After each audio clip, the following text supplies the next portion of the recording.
தென்னாடுடைய சிவனே போற்றி, எந்நாட்டவர்க்கும் இறைவா போற்றி. நேயர்கள் எல்லாருக்கும் வணக்கம். இந்த வீடியோவில் 2025 வருடத்திற்குண்டான ஜூலை மாத ராசி பலன்கள் அப்படிங்கிறது தான் நாம் பார்க்க போகிறோம். விசுவாவசு வருடம் ஆனி மாதம் 17ஆம் தேதி முருகப்பெருமானுக்கு உரிய செவ்வாய்க்கிழமையில மிதுன லக்கணத்தில் திருவோண நட்சத்திரம், பெருமாளோட நட்சத்திரமான திருவோண நட்சத்திரத்தில் இந்த ஜூலை மாதம் அப்படிங்கிறது பிறக்குது. இந்த மாதத்துக்குண்டான கிரக நிலைகள் அப்படிங்கிறத நாம் துல்லியமாக பார்க்கணும். அப்போ தான் இந்த மாதத்தில் நீங்கள் என்ன செய்யலாம், என்ன செய்யக்கூடாது, உங்களோட எண்ணங்கள், உங்களோட நோக்கம், குறிக்கோள்லாம் நிறைவேறுமா அப்படிங்கிறத சரியாக கணிக்க முடியும். அதாவது கிரகங்களோட ராஜா சூரியன் மிதன ராசியில் இருக்கார். 17ஆம் தேதி கடகராசிக்கு போகிறார். செவ்வாய் சிம்ம ராசியில் இருக்கார். புதன் கடகராசியில் இருக்காரு. 17ஆம் தேதி வக்கரகதியாகி மிதன ராசிக்கு வரார். புதனோட வக்கரம் அப்படிங்கிறது ரொம்ப அவசியமா பார்க்கப்பட வேண்டிய ஒண்ணு.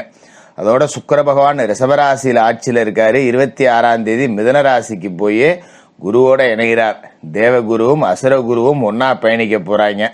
குரு பகவான் மிதனத்திலையும் சனி பகவான் மீனத்திலையும் ராகு கும்பராசிலையும் கேது சிம்ம ராசிலையும் இருக்காங்க.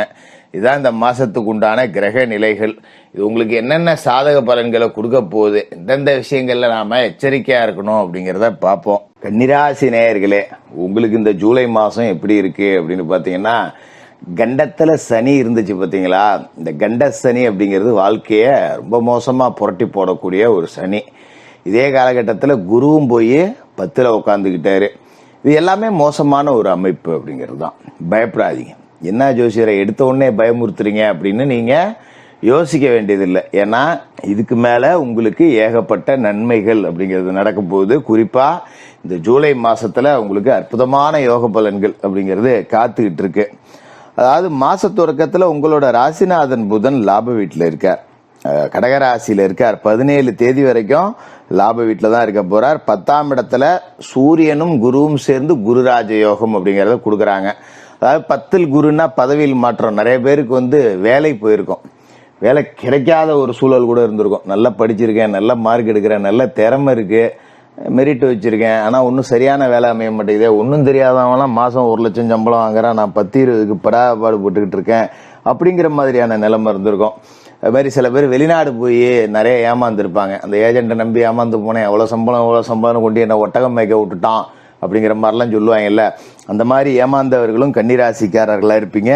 இந்த ஜூலை மாசம் உங்களோட கஷ்ட நஷ்டங்கள் எல்லாத்துக்கும் விடை சொல்ல போற ஒரு மாசமா இருக்க போகுது. அதாவது லாப வீட்டுல ராசிநாதன் புதன் இருந்தார் அப்படின்னா காசு பணம் கொடுப்பார் அப்படின்னு அர்த்தம். பயப்பட வேண்டியதில்லை. புத்திகாரகன். புத்தியை சரியா செயல்படுத்தினீங்க அப்படின்னா உங்களோட சக்தியை பெருக்கிக்கக்கூடிய ஒரு மாசம் அப்படின்னு சொல்லலாம்.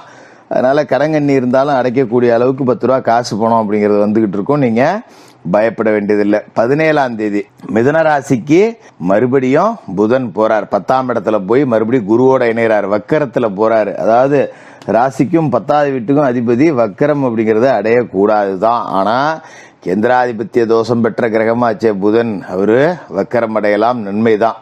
இப்ப 10ஆம் இடத்துக்கு போற புதன் என்ன செய்வாருன்னா குருவை போய் அப்படியே தூண்டி விடுவாரு.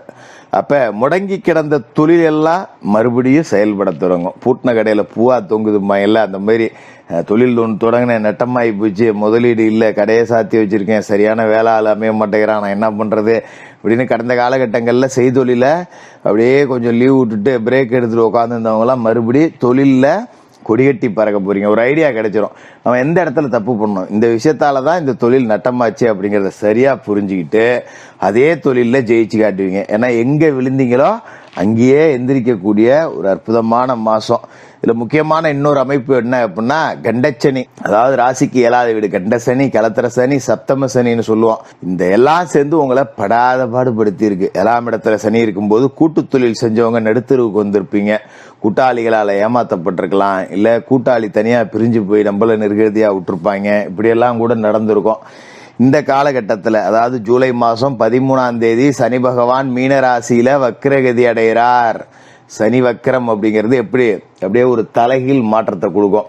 கெட்டு போனவங்களா நல்லா இருக்க போறீங்க. சனி யாரையெல்லாம் கெடுத்தாரோ அவர்களுக்கெல்லாம் கொஞ்சம் விடுமுறை கொடுத்து நன்மைகள் அப்படிங்கறத செய்ய போறாரு. ஒரு ஜெயில கிடந்தவன் பரவல்ல வந்த கதை தான் சனி வக்கரம் அப்படிங்கிறது. அதனால ரொம்ப சந்தோஷமா இருக்கும். இந்த 7ஆம் இடத்துல சனி இருந்து என்ன கெடுதல் செஞ்சாரோ அதெல்லாம் சரியா. ஒரு கூட்டாளி போனானா பரவாயில்ல, இன்னொரு கூட்டாளி வந்து உங்களுக்கு நன்மைகள் அப்படிங்கறத செய்வான். அப்படி இல்லைன்னா தனித்து தொழில் தொடங்குறீங்க இல்லையா, கூட்டாளி ஏண்டா பிரிஞ்சு போனா அப்படிங்கிற அளவுக்கு உங்களோட தொழில நீங்க சாதனைகளை சந்திச்சு காட்டுவீங்க.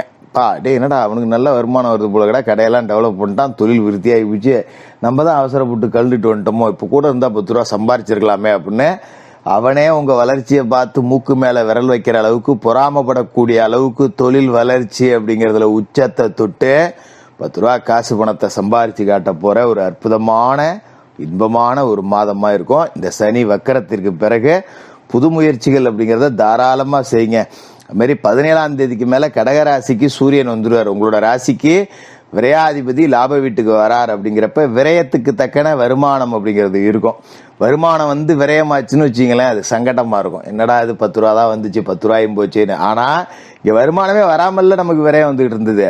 இப்ப கடன் வாங்கி செலவு பண்ணதுக்கு கை காசு செலவு பண்றது எவ்வளவு சந்தோஷம் தானே, அது ஒரு மகிழ்ச்சியை கொடுக்கும். பரவாயில்லடா, கையில காசு இருக்கிற நேரத்துல செலவு வந்துச்சு, இல்லைன்னா என்ன பண்றது, இந்த நேரத்துல எவன்கிட்ட போய் கையை கட்டி கடன் வாங்கிட்டு நிக்கிறது அப்படிங்கிற அளவுக்கு எந்த ஒரு காரியத்தையுமே செலவு அப்படின்னு வந்துச்சுன்னா அதுக்கு முன்னாடியே உங்கள்கிட்ட வரவு அப்படிங்கிறது வந்துடும்.